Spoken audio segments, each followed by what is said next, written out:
One day, in retrospect, the years of struggle will strike you as the most beautiful.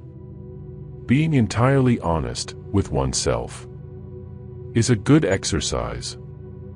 Most people do not really want freedom, because freedom involves responsibility. And most people are frightened of responsibility. Unexpressed emotions will never die.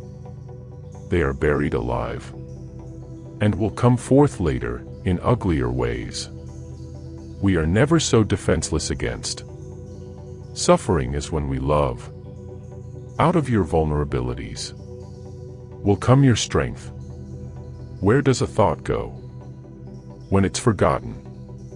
He that has eyes to see and ears to hear may convince himself that no mortal can keep a secret if his lips are silent.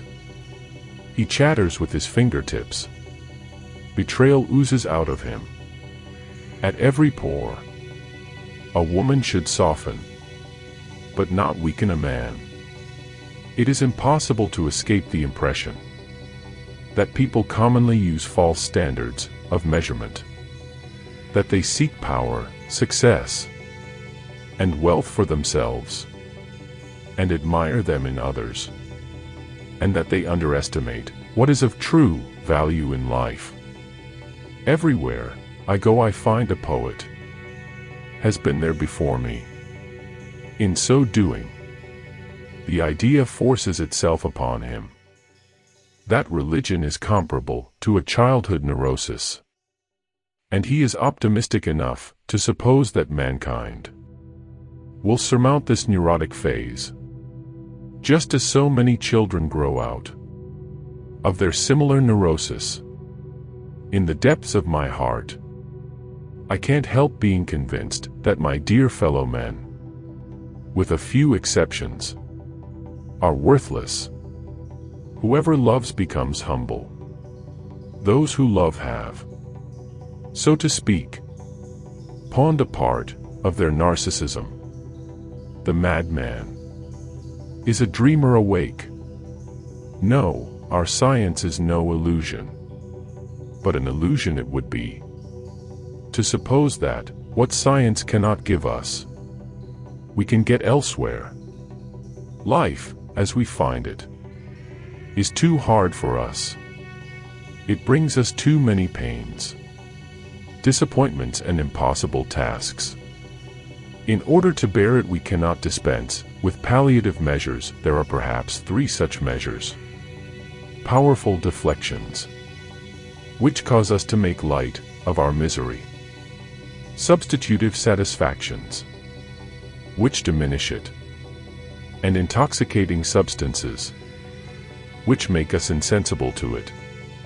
Words have a magical power. They can bring either the greatest happiness or deepest despair. They can transfer knowledge from teacher to student. Words enable the orator to sway his audience and dictate its decisions. Words are capable of arousing the strongest emotions and prompting all men's actions. Human beings are funny. They long to be with the person they love, but refuse to admit openly. Some are afraid to show even the slightest sign of affection because of fear. Fear that their feelings may not be recognized, or even worst, returned. But one thing about human beings puzzles me the most is their conscious effort to be connected with the object of their affection, even if it kills them slowly within.